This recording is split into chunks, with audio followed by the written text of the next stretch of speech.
નમસ્તે વિદ્યાર્થી મિત્રો, આજે આપણે જોવાના છીએ પરાગનયનની ચર્ચા. આગળના લેક્ચરની અંદર આપણે માદાજન્યુ જનન એટલે કે અંડકોષનું નિર્માણ કઈ રીતના થાય છે, ભ્રૂણપુટ શું છે એની ચર્ચા કરેલી હતી. સૌથી પહેલાં આપણે પુકેસરની ચર્ચા કરી હતી. પુકેસરમાં પરાગરજ ઉત્પન્ન થાય પરાગ માતૃકોષમાંથી.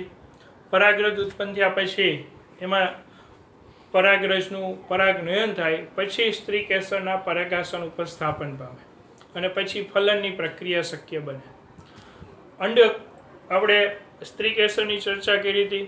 સ્ત્રી કેસરમાં આપણે જોયેલું હતું કે સ્ત્રી કેસરની અંદર બીજાશયની અંદર અંડક અને અંડકની અંદર ભ્રૂણપુટ અને ભ્રૂણપુટમાં અંડકોષનું નિર્માણ થાય છે. હવે આપણે પરાગનયનની ચર્ચા કરીએ તો વિદ્યાર્થી મિત્રો, આપણે પરાગનયનની વ્યાખ્યા જોવી હોય, જો પરાગનયનની ડેફિનેશનની ચર્ચા કરવી હોય તો પરાગનયન એટલે શું? તો કે સિમ્પલ, પુંકેસરના પરાગાશયમાંથી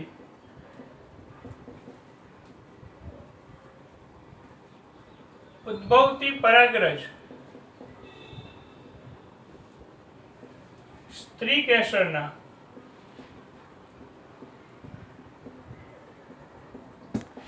પરાગાસન પર સ્થાપન થવાની ક્રિયા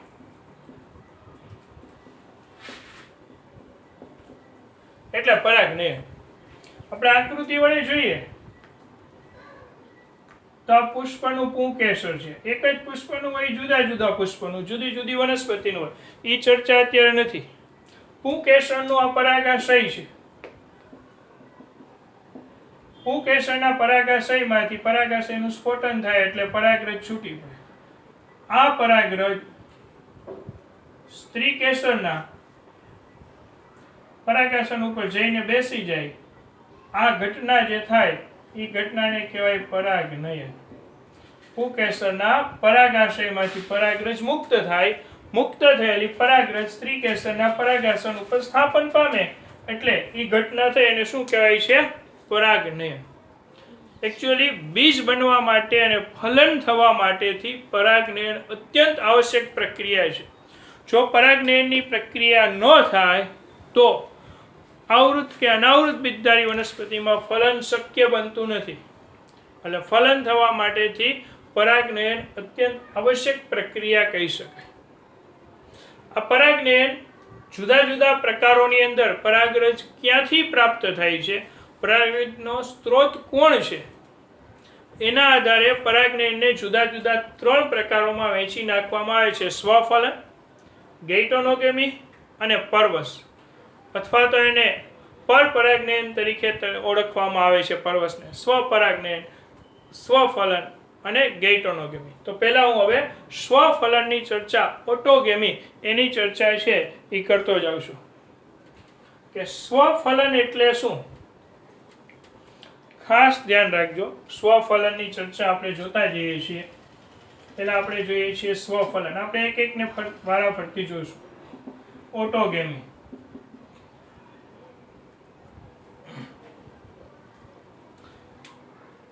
એક જ પુષ્પના પરાગરજ તે જ પુષ્પના સ્ત્રી કેસરના પરાગાસન પર સ્થાપન પામે આ ઘટનાને સ્વપરાગનયન, સ્વફલન કહેવાય. Self pollination, autogamy. એક જ પુષ્પ, ફ્લાવર એક જ છે. આપણે રેખાકૃતિ વડે સમજવા પ્રયત્ન કરીએ. આ સ્ત્રી કેસર એ જ પુષ્પમાં આવેલું આ પુંકેસર. આની પરાગરજ અહીંયા જ સ્થાપિત થાય તો આ ઘટનાને સ્વફલન, સ્વપરાગનયન તરીકે ઓળખવામાં આવે. એટલે સ્વફલન માટેની પહેલી જરૂરિયાત પુષ્પ દ્વિલિંગી હોવું જોઈએ, ઉભયલિંગી પુષ્પ હોવું જોઈએ. પુષ્પ એકલિંગી પુષ્પ અને દ્વિલિંગી પુષ્પ 11મા ધોરણમાં આવી ગયા છે પુષ્પના પ્રકાર. એકલિંગી પુષ્પ કોને કહેવાય કે પુષ્પમાં જો પ્રજનન ચક્ર પૈકી પુકેસર હોય અથવા તો ખાલી સ્ત્રી કેસર હોય તો એને એકલિંગી પુષ્પ કહેવાય. એકલિંગી પુષ્પ બે પ્રકારમાં વહેંચાઈ જાય, નર પુષ્પ અને માદા પુષ્પ. તો એકલિંગી પુષ્પ હોય તો સ્વફલન થાય નહીં, પણ જ્યારે પુષ્પ દ્વિલિંગી હોય તો સ્વફલન થવાની સંભાવના રહે. જો ધ્યાન રાખજો, બધા જ દ્વિલિંગી પુષ્પ સ્વફલન દર્શાવે છે એવું નથી, પણ સ્વફલન થવા માટે પુષ્પનું દ્વિલિંગી થવું જરૂરી છે. એટલે એક જ પુષ્પની પરાગરજ તે જ પુષ્પના પરાગાસન પર સ્થાપન પામે એટલે સ્વફલન. હવે સ્વફલન થવા માટેની આવશ્યકતા કઈ છે? હું સ્વફલન થવા માટેની આવશ્યકતા લખતો જાઉં છું. પહેલું, હમણાં આપણે જોયું એમ પુષ્પ દ્વિલિંગી હોવું જોઈએ, પહેલી આવશ્યકતા. બીજું, પરાગાશય અને પરાગાસન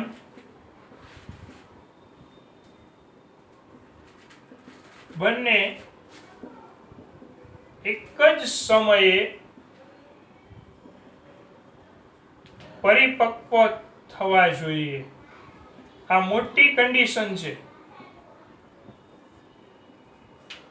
જો બે વારાફરતી પરિપક્વ થાય ને તો ન ચાલે. સહપક્વતા આ ઘટનાને કહેવાય, યાદ રાખજો, સહપક્વતા દર્શાવતા છે. સહપક્વતા દર્શાવવું મીન્સ કે પુષ્પના સ્ત્રી કેસર અને પુકેસર બે એક જ સમયે મેચ્યોર થાય તો જ પરાગરજ છે એ પરાગાસન ઉપર સ્થાપન થાય. જો બે એક સમયે મેચ્યોર ના થાય તો પરાગાસન ઉપર પરાગરજનું સ્થાપન શક્ય બનતું નથી. એટલે બીજી કન્ડિશન છે કે પહેલું સહપક્વતા, પહેલી કન્ડિશન તો દ્વિલિંગી પુષ્પ, પછીની કન્ડિશન સહપક્વતા. એક સાથે સામાન્ય કિસ્સામાં દ્વિલિંગી પુષ્પ જ્યારે હવાઈ દ્વિલિંગી પુષ્પ ખુલે ત્યારે આ બંને એક સમયે પરિપક્વ થયા હોય. પુકેસર નો તંતુ પ્રકાશાનુચલનની ક્રિયા દ્વારા સ્ત્રી કેસરના પરાગાસનના સંપર્કમાં આવે.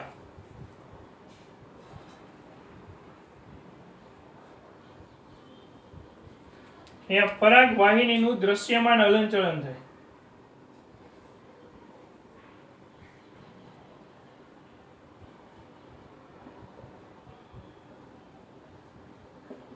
પરાગ વાહિનીનું દ્રશ્યમાન હલનચલન થાય, જેને કારણે પરાગવાહિની પરાગવાહિની આ બાજુ નમશે એટલે આ પરાગાસન પરાગાશયના સંપર્કમાં આવે અને ત્યાં બહાર રહેલી પરાગરજ એના ઉપર સ્થાપિત થઈ જાય. આ સ્વફલન. પરંતુ કેટલીક વનસ્પતિ એવી છે કે જેમાં સંવૃત પુષ્પતા જોવા મળે છે. દાખલા તરીકે કોમેલિના,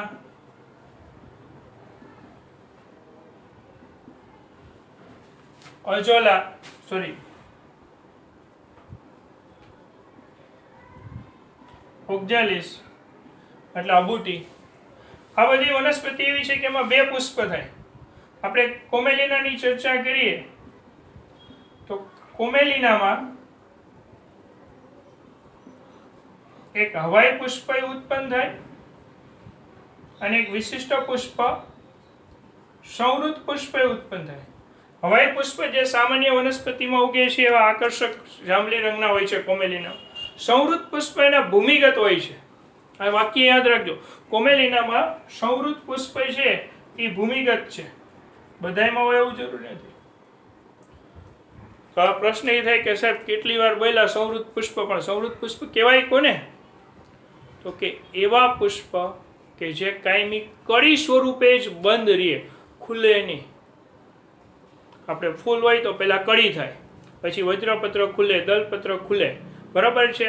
આ પ્રકારે પુષ્પ ખુલ્લું થાય આખું. પણ સંવૃત પુષ્પ એટલે એવા પુષ્પ કે જે ખુલતા નથી, કળી સ્વરૂપે જ બંધ રહે.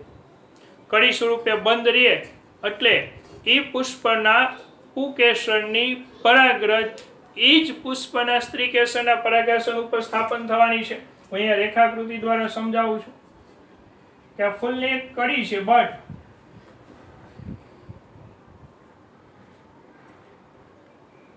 એમાં જ સ્ત્રી કેસર છે, એનું જ પુકેસર છે, અને પરાગરજ અહીંયા સ્થાપન થવાની, પુષ્પ ખુલવાનું જ નથી, એટલે પુષ્પ એકદમ બંધ રહેશે. જે પુષ્પ ખુલે નહીં, કડી સ્વરૂપે રહે અને સૌહૃદ પુષ્પ કહેવાય. ને એવા પુષ્પમાં હંમેશા શું થાય?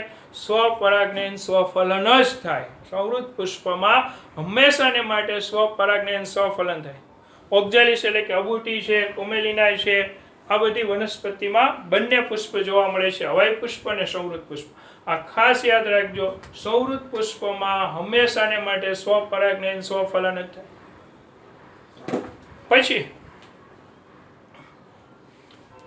વટાણા, વાલ, આ વનસ્પતિમાં આપણે આગળ 11મા ધોરણમાં ભણી ચૂકેલા છીએ કે વાલ, વટાણા એમાં પતંગિયાકાર કલિકાંતર વિન્યાસ જોવા મળે.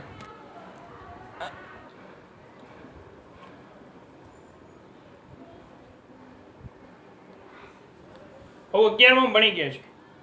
પતંગિયાકાર કલિકાંતરમાં સૌથી અંદરની બાજુએ નવતાલ હોય. નવતાલ યુગ્મ હોય, જોડાયેલા હોય, અને સૌથી અંદરની તરફ હોય. આ નવતાલ ખુલ્લા ન થાય તો પતંગિયાકાર કલિકાંતર વિન્યાસમાં પણ સ્વપરાગનયન સ્વફલન જ થાય. એટલે એને સંવૃત દલપત્રતા તરીકે ઓળખાય. આ ઘટનાને આમાં પણ સ્વફલન થાય અને એને સંવૃત દલપત્રતા તરીકે ઓળખાય. આ ઘટનાને, કારણ કે એના દલપત્ર છે ને એ ખુલતું નથી. કહ્યું તો કે નવતાલ એ પેક હોય છે, ફલન થાય પછી ખુલે. એટલે એમાં પણ સ્વપરાગનયન જ કુદરતી રીતે થતું જોવા મળે છે. સ્વપરાગનયન સ્વફલન. તો આ સ્વફલનની ચર્ચા હતી. આશા રાખું તમને સ્વફલન આખું ક્લિયર થઈ ગયું છે. સ્વફલનની પહેલી કન્ડિશન પુષ્પ દ્વિલિંગ હોવું જોઈએ. સેકન્ડરી કન્ડિશન તરીકે પરાગાશય અને પરાગાસન એક સમયે મેચ્યોર થવા જોઈએ. અને ત્રીજું, કેટલીક વનસ્પતિ વિશિષ્ટ સંવૃત પુષ્પ ઉત્પન્ન કરે, કેટલાકમાં સંવૃત દલપત્રતા જોવા મળે, દલપત્ર સંવૃત હોય, ખુલ્લા જ ના થાય. તો હવે આપણે જોઈએ છીએ ગેઇટોનોગેમી. આ એક જ પુષ્પની અંદર થતી પ્રક્રિયા છે. હવે ગેઇટોનોગેમીની ચર્ચા કરીએ.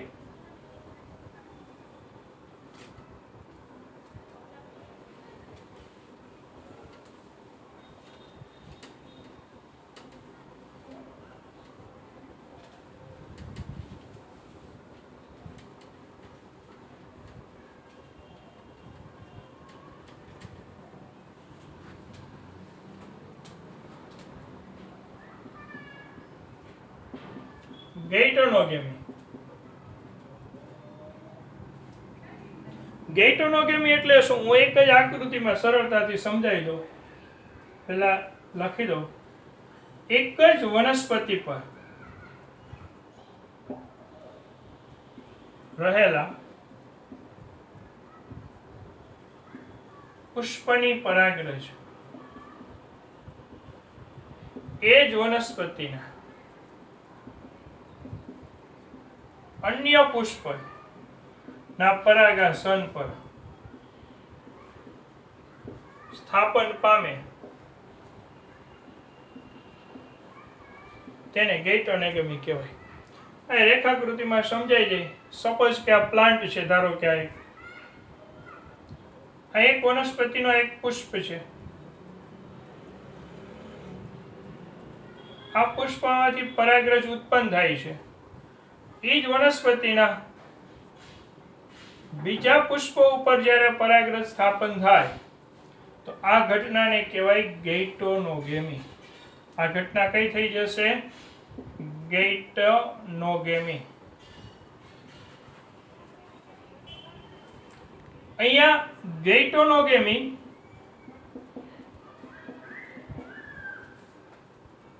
ખાસ યાદ રાખજો, જનીનિક રીતે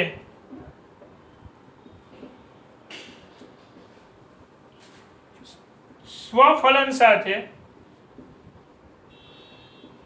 સામ્યતા દર્શાવે છે. ગેઇટોનોગેમી જનીનિક રીતે કોની સાથે સામ્યતા દર્શાવે છે? સ્વફલન સાથે સામ્યતા દર્શાવે છે. જ્યારે ક્રિયાત્મક રીતે પરપરાગનયન દર્શાવે છે.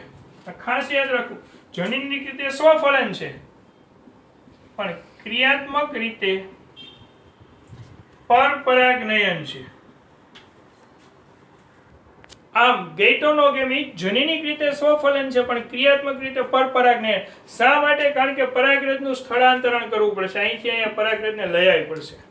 એટલે જ્યારે આપણે સ્વફલન જોયું તેમાં પરાગરજનું સ્થળાંતરણ થાય ના થાય, ન્યન્ય પરાગરજ. અહીંયા પરાગરજ સ્થળાંતરિત થાય એક પુષ્પમાંથી એ જ વનસ્પતિના બીજા પુષ્પમાં. તો આને કહેવાય છે ગેઇટોનોગેમી. સ્વફલનમાં એક જ પુષ્પ હતું, જ્યારે ગેઇટોનોગેમીમાં પુષ્પ 2 થઈ ગયા પણ વનસ્પતિ એક રહી. હવે આપણે જોઈએ છીએ ઝેનોગેમી, પરવસ.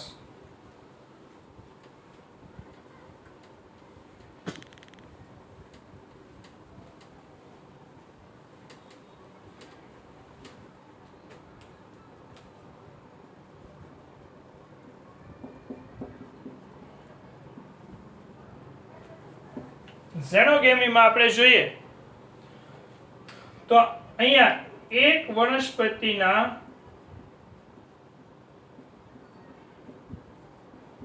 પુષ્પમાંથી ઉદ્ભવેલ પરાગરજ બીજી વનસ્પતિના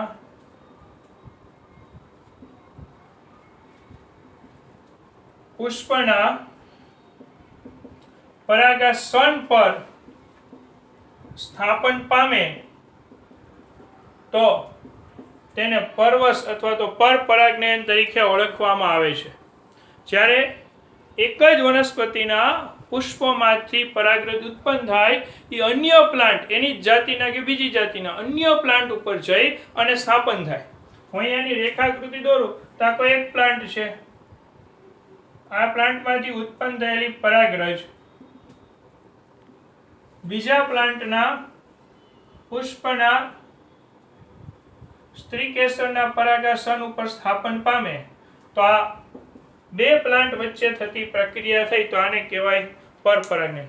અહીંયા સ્થાપન પામતી પરાગરજ જનીનિક રીતે ભિન્નતા દર્શાવતી હોય છે, જે કારણ કે બીજા છોડ ઉપરથી આવે છે એટલે એમાં જનીનિક ભિન્નતા વધારે હોય.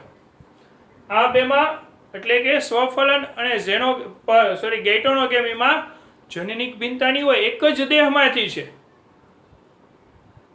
જ્યારે અહીંયા પરવસમાં બે અલગ અલગ દેહમાંથી પરાગનયન થાય છે એટલે જનીનિક ભિન્નતા. હવે આ ઘટનાને પરપરાગનયન પણ કહેવાય છે. આ ઘટનાને શું કહેવાય છે? પરપરાગનયન.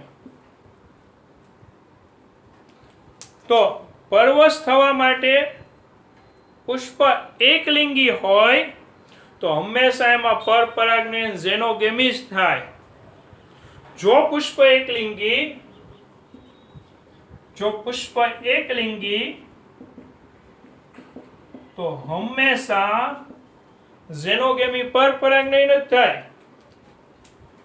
પણ એવું જરૂરી નથી કે દ્વિલિંગી પુષ્પમાં પરવસ ઝેનોગેમી ન થાય. દ્વિલિંગી પુષ્પ પણ ઝેનોગેમી દર્શાવે. ક્યારે? તો કે જ્યારે પૃથક પક્વતા દર્શાવતા હોય ત્યારે. બરાબર છે? આ ઝેનોગેમીની ચર્ચા હતી. હવે તો આ પરાગનયનની ચર્ચા થઈ. હવે આના પછીના લેક્ચરમાં આપણે બરાબર છે પરપરાગનયન માટેના વાહકોની ચર્ચા કરવાના છે. ધન્યવાદ મિત્રો.